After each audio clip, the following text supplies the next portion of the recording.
Mengekang nafsu seksual remaja, apa lagi caranya? Ramai sebut kawal gadget di tangan anak-anak. Itu betul. Saya ada sentuh dalam video-video sebelum ni. Tapi yang tak menghadap skrin, yang tak menghadap TV, masih ada yang terlibat salah laku seksual. Macam mana tu? Satu perkara yang saya nak ingatkan ialah aurat dalam rumah. Ibu, adik-beradik perempuan, mak saudara, nenek, semua macam mana aurat dalam rumah.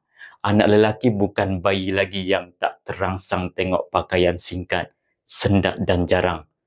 Umur mereka, sekolah tadika, aurat dalam rumah patut dah kena jaga. Yang real depan mata lebih lekat dalam otak lelaki daripada yang di skrin yang masing-masing risaukan tu. Jadi beringat sikit. Buatlah SOP dalam rumah. Sejak kecil, keluar masuk bilik air macam mana untuk anak-anak perempuan.